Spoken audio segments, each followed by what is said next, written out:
오늘 본문은 기도에 관한 예수님의 두 개의 비유와 그리고 예수님의 명령과 약속을 기록하고 있는 내용입니다.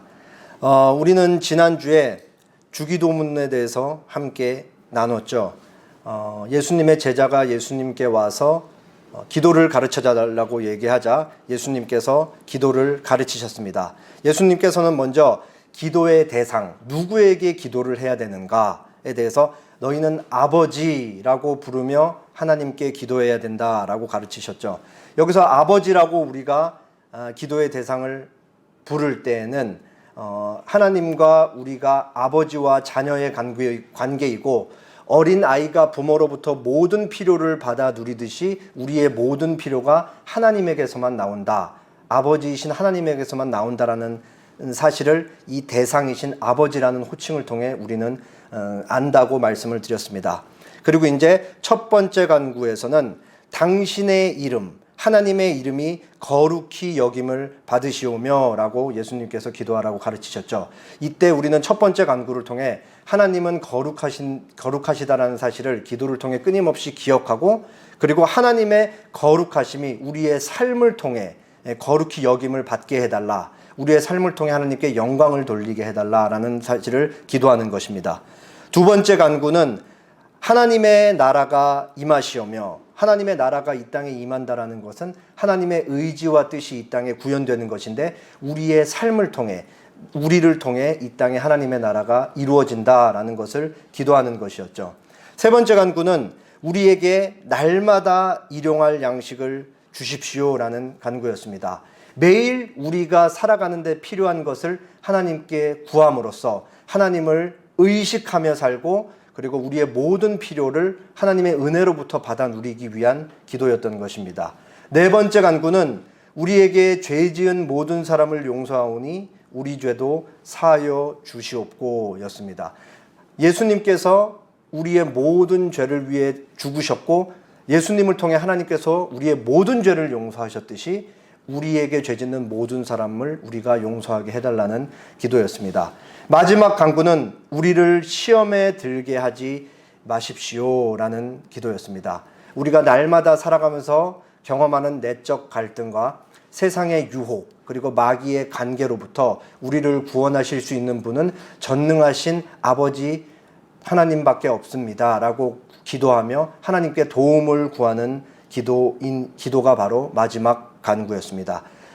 그래서 제가 이 주기도문 설교를 지난주에 준비할 때 저는 두 가지 표현을 머릿속에 이제 계속 염두에 두고 설교를 하고 원고를 작성하고 설교를 했어요. 첫 번째는 의식입니다.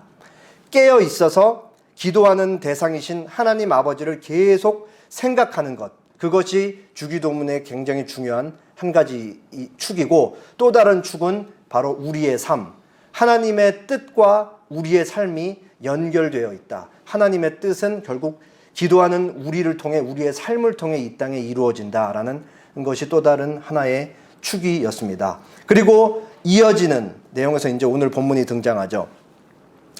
5절부터 7절에 예수님의 첫 번째 비유가 등장하고, 8절에는 첫 번째 비유에 대한 결론, 그리고 이제 사이에 껴있죠. 9절 10절에는 예수님께서 하시는 명령과 약속이 기록되어 있습니다. 구하라, 찾으라, 문을 두드리라. 그리고 두 번째 비유가 11절 12절에 기록되어 있죠. 그리고 마지막 13절에는 두 번째 비유에 대한 결론. 그래서 첫 번째 비유부터 마지막 두 번째 비유의 결론에 이르기까지 계속해서 이렇게 연결되어 있다라는 사실을 생각하시면서 오늘 말씀을 들으시면 되겠습니다. 오늘 본문은 당연한 사실이지만 주기도문에 이어서 나오는 내용이에요. 주기도문이 기도의 내용과 기도의 대상이신 하나님에 대해서 가르쳤다면, 오늘 본문은 기도하는 사람의 자세, 마음 태도와 기도의 대상이신 하나님에 대해서 가르치고 있습니다. 오늘 말씀을 통해 우리는 어떤 마음을 가지고 기도를 해야 하는가, 그리고 기도의 대상이신 하나님은 어떤 분이신가, 더 나아가서 하나님과 우리는 어떤 관계이며 우리는 하나님과 우리 어떤 관계를 생각하며 하나님께 기도를 해야 되는가에 대해서 함께 생각해 보는 시간을 갖겠습니다. 누가복음 11장 5절에서부터 7절 첫 번째 비유입니다. 또 이르시되 너희 중에 누가 벗이 있는데 밤중에 그에게 가서 말하기를 벗이여 떡 세 덩이를 내게 구워달라. 내 벗이 여행 중에 내게 왔으나 내가 먹일 것이 없노라 하면 그가 안에서 대답하여 이르되 나를 괴롭게 하지 말라. 문이 이미 닫혔고 아이들이 나와 함께 침실에 누웠으니 일어나 내게 줄 수가 없노라 했느냐. 예수님께서 주기도문에 이어서 계속해서 기도에 대해서 가르치시죠. 예수님께서는 비유 하나를 말씀하시면서 제자들에게 계속 기도에 대해서 가르치십니다. 학자들이 다양하게 이 비유에 대해서 이제 명명하는데 저는 그냥 간청하는 친구 비유라고 하도록 하겠습니다. 이 사실 그냥 파악하셨는지 모르겠는데 한번 읽으면은 이게 몇 명이 등장하고 예수님 비유에 몇 명이 등장하고 뭔 얘기인가 하는 게 쉽게 파악하지 안 될 수가 있어요. 저도 이번 주에 이제 설교 준비할 때 이제 연구서나 주석 보기 전에 본문을 계속 읽었는데 파악하는데 내가 지금 제대로 이해하고 있는 게 맞나 싶을 정도로 쉽게 이해가 안 되더라고요. 그래서 명료하게 하기 위해서 등장인물을 먼저 소개하겠습니다. 등장인물이 3명이에요. 우리가 읽는 이 개역개정 성경에는 벗으로 나와가지고 2명이 등장하는지 3명이 등장하는지 누가 뭘 요청하는지 쉽게 파악이 안 되지만 등장인물은 명확하게 3명입니다. 첫 번째 등장인물 누구냐? 방문자예요. 여행 중에 방문한 자죠. 1번 사람이에요. 그리고 두 번째는 누구냐? 이 방문한 첫 번째 사람이 어디에 방문했느냐? 이 두 번째 사람 집에 방문했어요. 집주인인 거죠. 1번 사람 방문자와 2번 사람 집주인 사이는 친구 관계인 거예요. 그리고 이 집주인이 이제 3번 사람인 이웃에게 가가지고 이제 떡을 빌리러 가는 거죠. 그러니까 2번 사람과 3번 사람도 또 친구 관계. 그러나 1번 사람인 방문자와 3번 사람인 이 이웃은 친구 관계는 아닌 것이죠. 그래서 이렇게 이제 3명의 등장인물이 나옵니다. 예수님 당시에는 고대 팔레스타인 오늘날도 그렇고 이제 낮 시간에 해가 워낙 뜨겁게 비추니까 길을 가다가 더우면은 먼 거리를 한 번에 갈 수가 없기 때문에 해가 진 다음에 해를 피해서 조금 선선할 때 이동하는 경우가 많았다고 해요. 본문에 등장하는 이 첫 번째 사람도 그렇게 밤에 여행지까지 이동을 했던 것입니다. 그리고 목적지까지 가는 도중에 한 마을에 들렀는데 그 마을에 자기 친구가 있다라는 걸 알고 그 친구 집에 방문을 하는 거죠. 하루 묵어가고 거기서 이제 허기진 배를 채우기 위해서 이 친구 집에 방문을 했던 것입니다. 여기서부터 이제 문제가 시작되는 거예요. 자신의 친구가 와서 잠을 재워달라고 하고 먹을 것을 달라고 하는 거죠. 근데 잠은 집에서 재워주면 되는데 대접할 음식이 없었던 거예요. 이때 당시에는 일반적으로 오전에 하루 먹을치 떡을 다 굽는다 그래요. 그래서 아침에 굽자마자 먹고 점심에 먹고 저녁에 먹고 다음날 아침에 또 구울 수도 있고 아니면은 아침에 구운 떡을 점심에 먹고 저녁에 먹고 저녁에 좀 남겨두고 다음날 아침에 그 남긴 떡을 먹는 경우도 일반적이었다 그래요. 근데 어쨌든 떡이 남아있지 않았죠. 근데 중요한 건 고대 이스라엘 사회에서는 환대를 엄청 중요하게 생각했잖아요. 그러니까 외부에서 손님이 오면 이 사람을 지극정성으로 모셔야 되는 거예요. 그러니까 여행 중에 친구가 내 집에 방문을 했는데 잠을 재워주고 음식을 대접했는데 잠은 재워줄 수 있는데 이제 먹을 게 없었던 거예요. 그러니까 이제 굉장히 곤란한 상황에 닥친 거예요. 이 집주인 2번 사람이. 그래서 대접할 음식이 없었던 이 친구는 이제 방문한 자신의 친구를 대접하기 위해서 이웃 친구인 3번 사람에게 찾아가는 거죠. 그래서 아주 밤 늦은 시간에 찾아가서 이제 문을 툭툭툭 두드리면서 이웃 친구에게 요청을 하는 거예요. 이보게 내 친구가 여행 중에 나를 찾아왔는데 대접할 빵이 없네. 그러니까 나에게 빵 좀 빌려주게 이렇게 이제 요청을 하는 거죠. 그러니까 이 3번 친구가 이거 어떡하나. 지금 가족이 다 잠들어서 도와줄 수가 없네. 나를 귀찮게 하지 말게. 너무 늦은 시간에 찾아왔네. 뭐 이제 이렇게 생각을 하면서 말을 하는 거죠.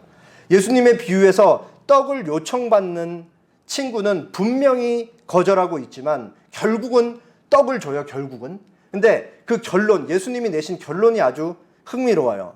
그게 이제 11장 8절인데 11장 8절은 같이 읽어보도록 하겠습니다. 내가 너희에게 말하노니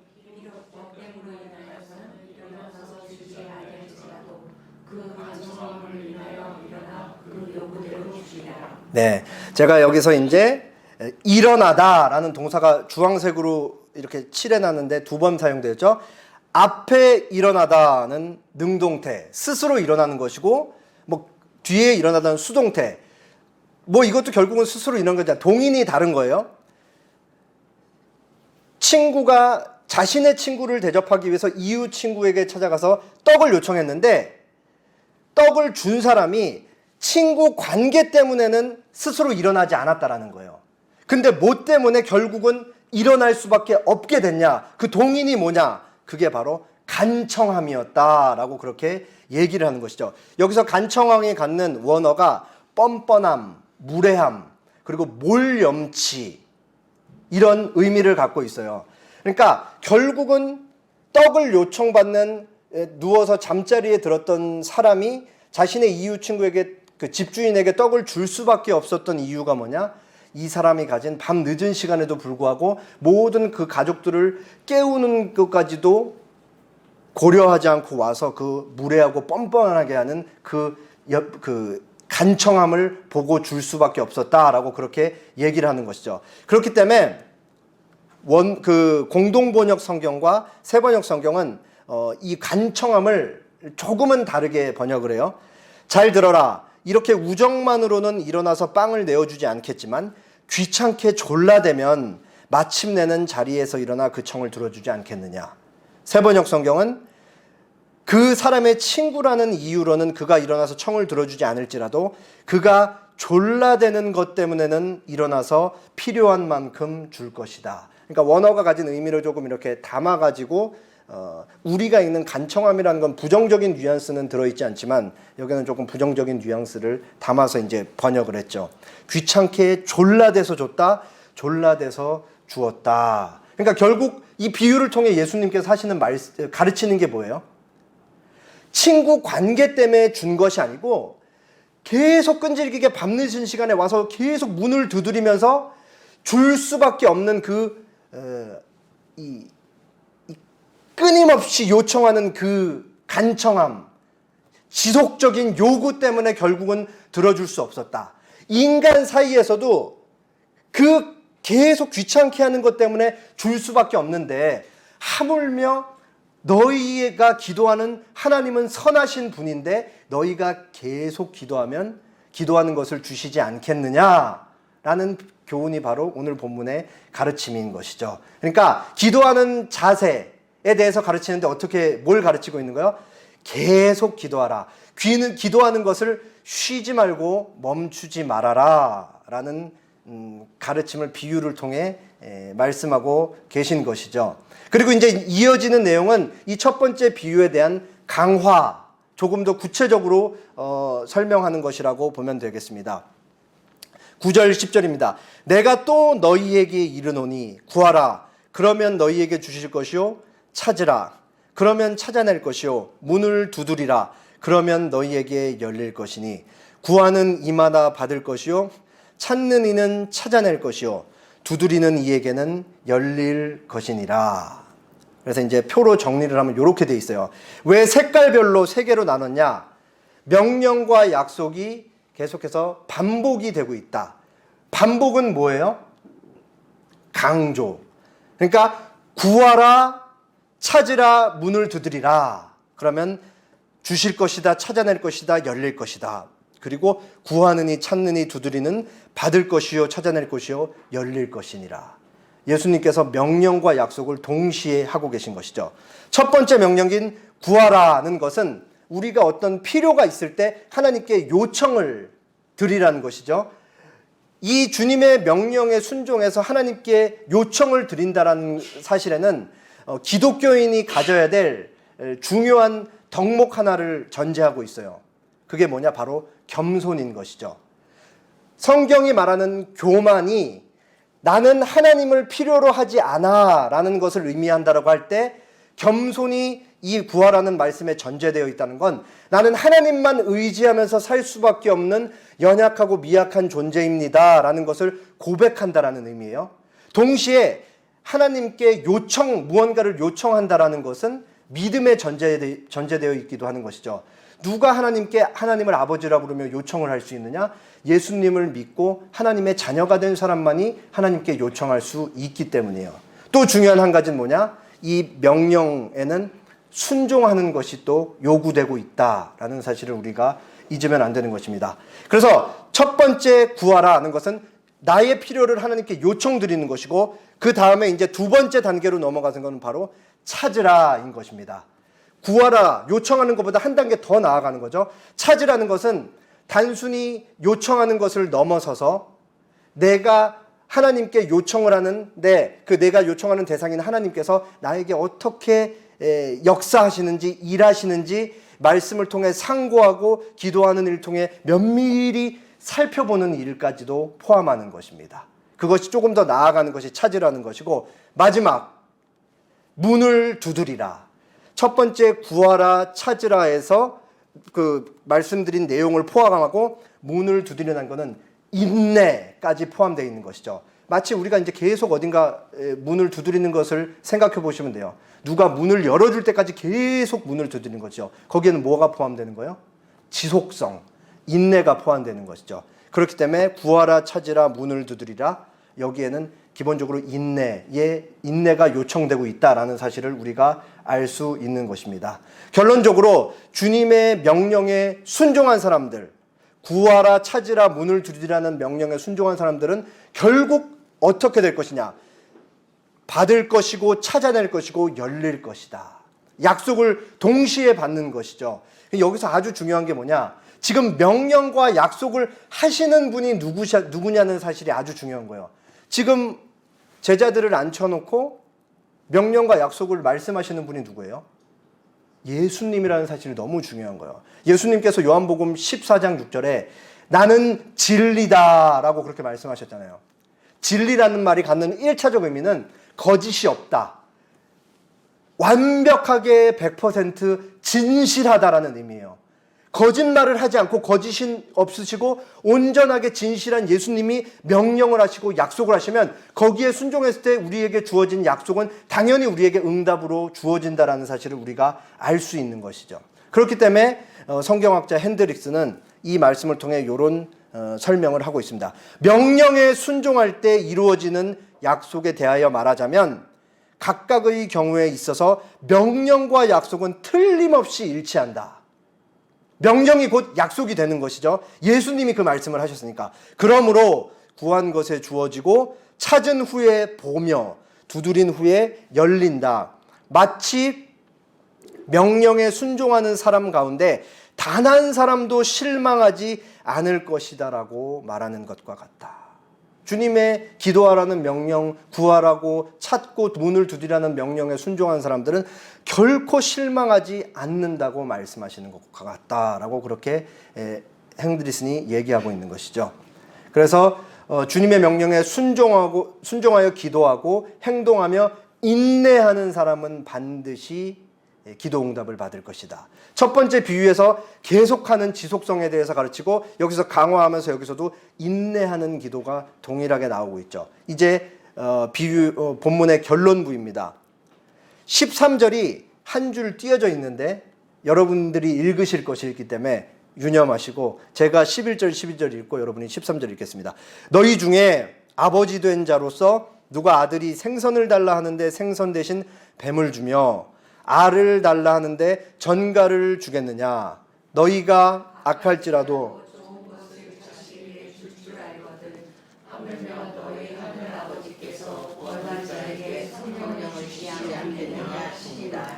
예수님께서 이제 두 번째 비유를 드시죠. 두 번째 비유는 아버지와 아들, 아버지와 자녀의 비유예요. 비유 내용은 사실 너무 쉽게 이해할 수 있죠.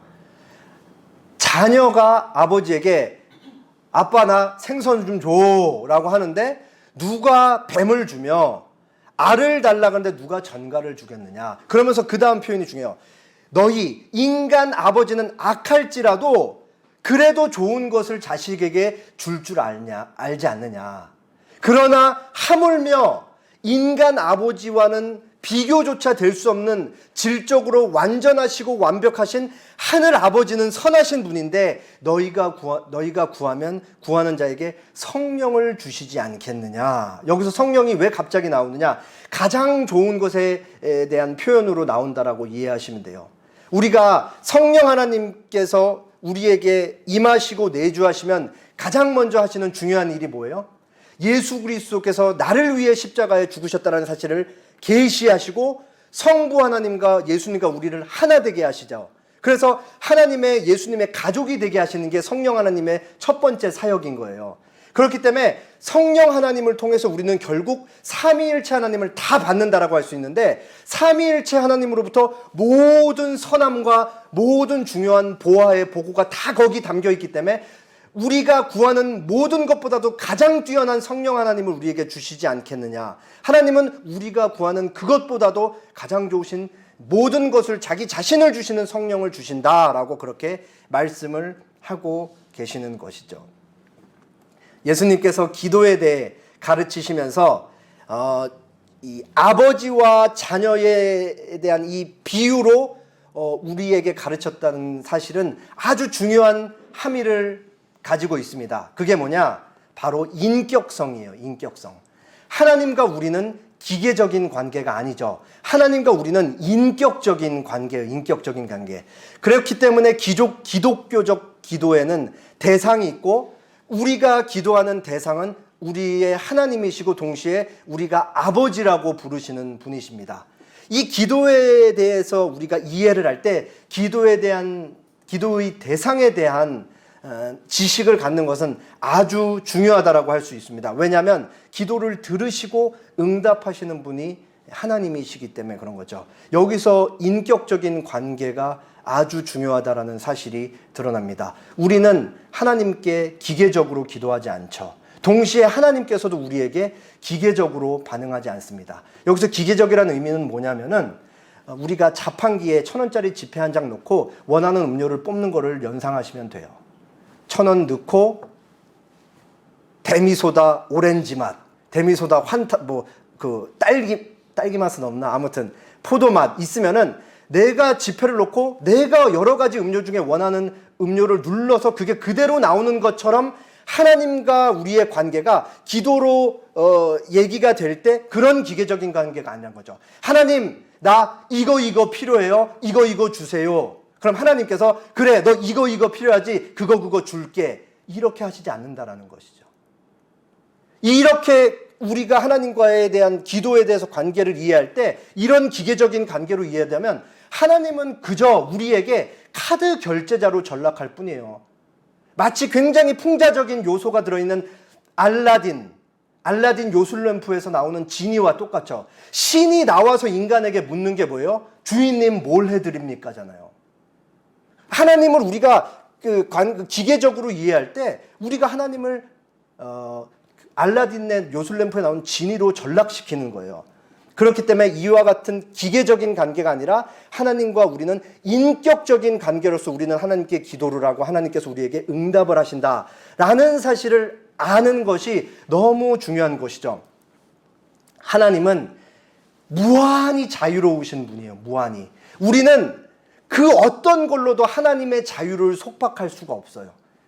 하나님께서는 우리가 기도한 그대로 응답하실 자유도 있고 우리가 기도한 대로 응답하지 않을 자유도 있으신 분이에요. 심지어 우리가 아무리 생각해봐도 내가 지금 기도드리는 거는 정말 선한 면만 있고 하나님께서 정말 들어주실 법하기도 하고 내가 욕심에 따라 구하는 게 하나도 없다라고 생각할지라도 하나님은 기도하지 않을 자유까지 있으신 것이죠. 하나님은 만약에 하나님께서 우리가 기도한 대로 그대로 응답하시면 아까 계속 말씀드렸듯이 하나님은 기계에 불과할 것입니다. 그러나 하나님께서는 우리가 하는 기도, 응답과 방법, 시기까지도 다 정하시는 주권자이시죠. 없는 것까지도 창조하시면서 우리에게 응답을 하실 수 있는 정능자께서, 그 지혜가 완전하고 완벽하신 분께서 우리에게 응답을 하시는 건 다양한 방면으로 드러나고, 우리는 그 어떤 것으로도 하나님의 자유를 가둬둘 수 없다. 결국 하나님께서 원하시는 때에 원하는 방법으로 응답하시는 것이다라는 사실을 알 수 있어요. 그런데 적지 않은 경우에 이제 믿는 사람들이 이 부분에서 이제 자꾸 걸려 넘어지는 것이죠. 왜 하나님께서 내가 기도하는 대로 응답을 안 하시는가? 딱 이 부분. 그래서 존 라일 목사님께서 이걸 경계하면서 이런 말씀을 쓰시는 거예요.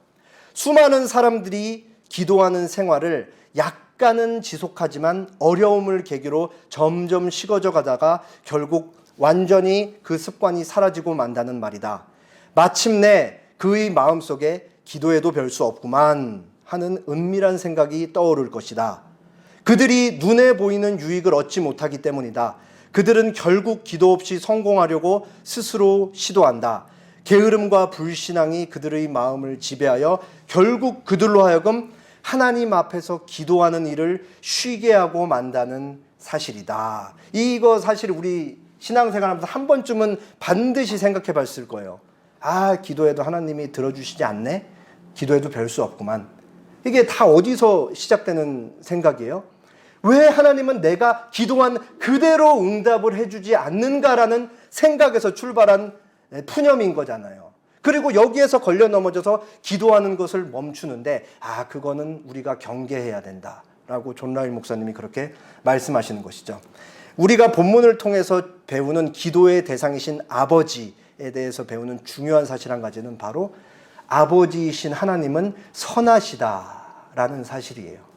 하나님의 선하심은 마르지 않는 샘과 같고, 그 마르지 않는 이 샘에서 우리는 모든 하나님의 선하심을 받아 누리는 것이죠. 하나님께서는 계획하고 실행하는 모든 일들을 선하게 이끌어 가십니다. 그리고 하나님께서 가지신 지혜와 지식은 완전하기 때문에 단 요만큼의 오차도 있을 수가 없는 것이죠. 그렇기 때문에 하나님의 자녀로 부름받는 우리들의 삶에 요만한 오차도 있을 수가 없다는 거예요. 우리 삶에 오차가 있으면 우리를 섭리하시고 다스리시는 하나님께 오차가 있다라는 말이 되는데, 결코 그럴 수 없다라는 것이죠. 그렇기 때문에 하나님께서는 그 완전하신 지혜와 지식을 가지고 우리에게 필요한 것을, 무엇이 필요한지, 언제 필요한지, 어떻게 필요한지까지도 다 알고 응답을 하신다. 그렇기 때문에 때로는 우리가 구하는 것들이 아예 필요 없다라고 하나님은 아시기 때문에 우리에게 주지 않으실 수도 있는 것이죠. 하나님께서는 자신이 우리를 향해 얼마나 선한 분인지를 알기 위한 가장 확실한 증거를 보여주셨죠. 그 증거가 뭐예요? 예수님 있잖아요. 예수님. 누가복음 3장 22절에 우리가 이미 보았듯이 하나님께서 예수님에 대해서 고백할 때 이런 고백을 하시죠. 사랑하는 유일한 아들이시고 나는 너를 기뻐한다. 예수님은 하나님의 유일한 사랑받는 아들이시며 하나님께서 기뻐하시는 아들이에요. 그런데 하나님께서는 우리가 지은 죄, 우리의 죄 때문에 하나님의 모든 진노를 그 소중하고 유일하고 사랑받는 기뻐하는 그 아들에게 다 쏟아 부으시는 거죠.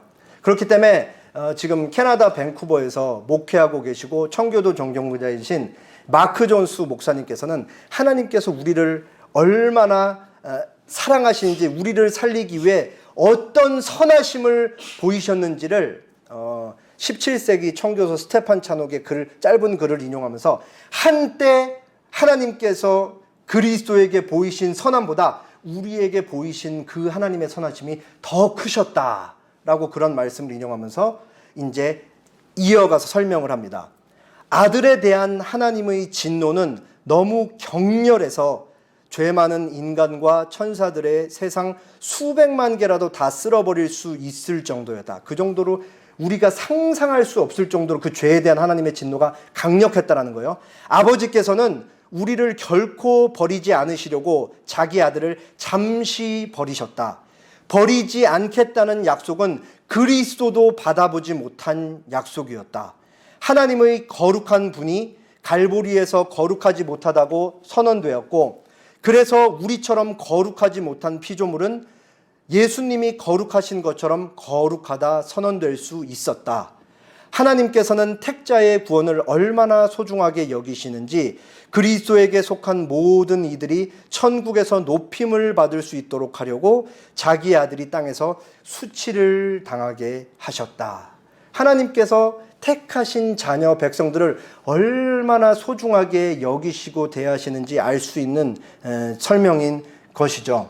하나님께서 우리를 살리시기 위해 뭐를 주셨는지 우리가, 그리고 그 하나님께서 내어주신 그 독생자 예수 그리스도 통해 하나님의 사랑이 충분히 다 보여졌다라는 사실을 우리가 알 수 있죠. 그래서 이 마크 존스 목사님이 조금 더 자세하게 설명하기 위해 아까 말씀드린 스테판 차녹의 글을 인용하면서 이어갑니다. 설명을. 하나님은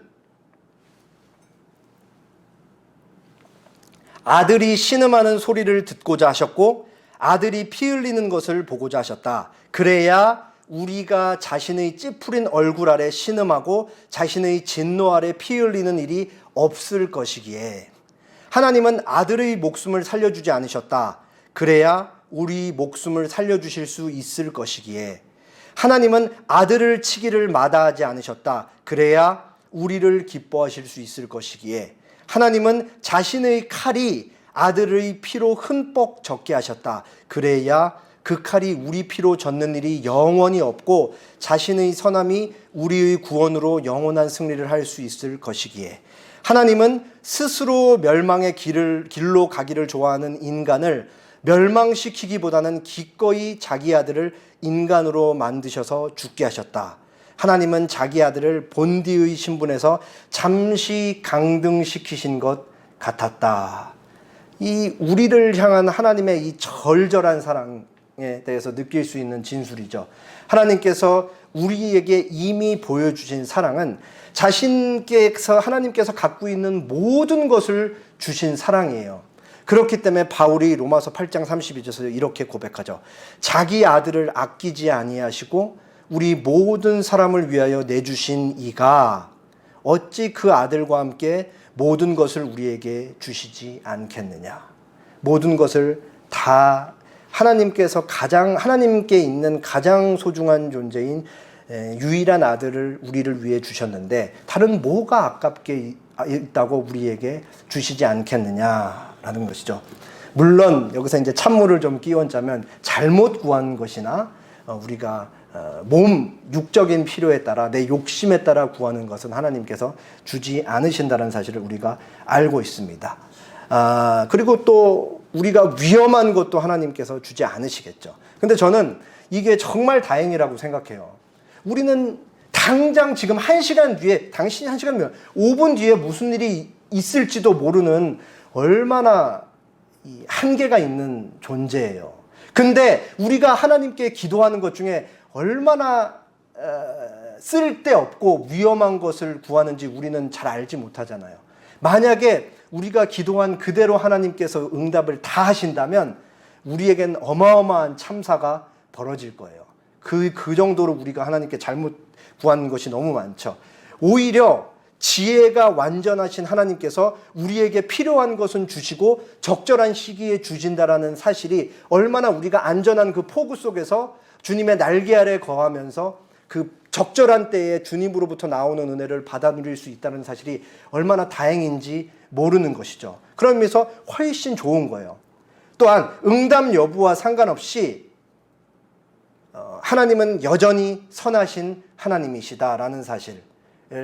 때로는 우리가 기도하는 그대로, 때로는 우리가 기도하는 대로 아닌 다른 방식으로, 그리고 때로는 우리를 오래 기다리게 하심으로써 또 때로는 무응답으로써 하나님께서 다양한 방법으로 응답을 하시는데 이 다양한 방법으로 응답을 하시는 하나님은 여전히 선한 하나님이다 라고 우리가 알 수 있죠. 동시에 우리는 기도를 통해 또 하나님의 선하심을 알 수 있다라는 것이에요. 그래서 우리의 응답과는 별개로 기도하는 것 자체로도 영적 유익이 있고 기도하는 것을 통해서도 우리가 하나님의 선하심을 알아갈 수 있다라는 것이죠. 여러분이 아시는지 모르겠는데 저는 개인적으로는 이제 예배 도중에 있는 헌금 기도 시간을 중요하게 생각을 하거든요. 그래서 이제 제가 헌금 기도를 어떻게 준비를 하냐면은 매일 시편 5편 이상씩을 소리내어 계속 읽어요. 그리고 기도문에 쓸 것을 옆에 이제 읽다가 써야 될 것을 적죠. 그리고 그렇게 일주일 동안 쌓인 말씀, 하루에 읽는 말씀 중에 중요하다고 생각하는 말씀 하나를 이제 다이어리에 적어 놔요. 그리고 어떻게 하느냐? 그 다이어리에 적어 놓은 걸 가지고, 여기서 이제 헌금 기도는 나중에 정리해서 하는 거고, 한 말씀을 가지고 이제 제가 매일 기도하는 사람들이 있을 거 아니에요. 우리 교회 성도들이나 또 외부에 있는 다른 사람들. 그 적은 말씀 가지고 그 사람들을 축복하면서 기도하는 것이죠. 예를 들면, 하나님, 이승민 성도가 오늘 하루 살아가는데 주님의 선하심을 맛보아 알게 해주십시오. 시편에 나온 말씀이죠. 당장 지난주에 했던 건 주님께서 이승민 성도를 날마다 주님의 교훈으로 지도하시고 주님의 선하심 길로 이끌어 주셔서 주님의 영원한 주님의 집에 살게 하는 복을 받아 누리게 해주십시오. 매일 이렇게 시편 말씀을 가지고 기도하는 대상들을 생각하면서 말씀으로 바꿔서 기도하는 거예요. 여기에 또 다른 유익이 뭐가 있냐? 제가 기도를 하면서 이거를 계속 입으로 읊조리면서 머리로 생각하면서 되뇌이고 반복하면서 이 시편 말씀이 자동적으로 외워져요. 그러면은 산책을 할 때나 어디 거리를 이동할 때나 이 말씀이 머릿속에 계속 떠오르는 것이죠. 말씀이 떠오르면서 떠오르는 말씀으로 기도하면서 주님의 선하심을 또 맛보게 되는 거죠. 이게 순기능이 일어나는 거예요. 순기능이.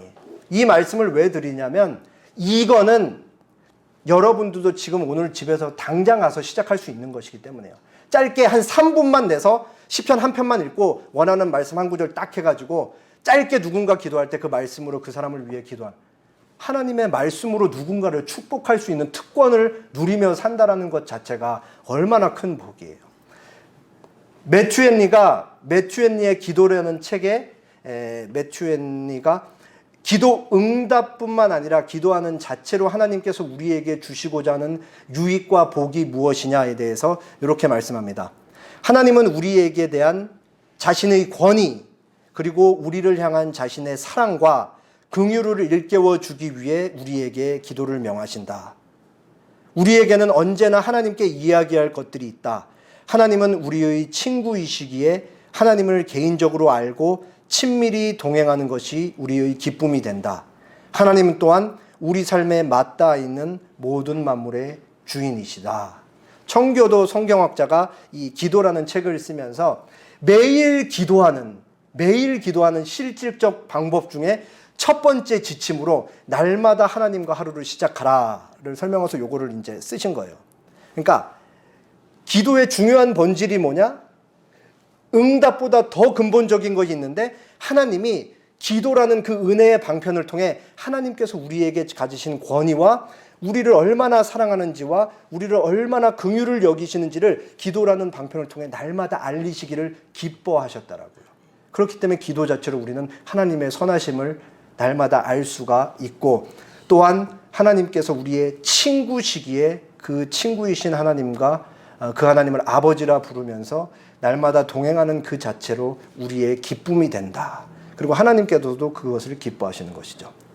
오늘 말씀을 통해서 날마다 우리의 기도를 들으시는 선하신 하나님을 생각하시고 아버지이신 하나님과 매일 매순간 기도를 통해 교제하시면서 하나님의 선하심을 맛볼 수 있는 에셀나무 교회 성도님들 되시기를 바랍니다. 기도하겠습니다.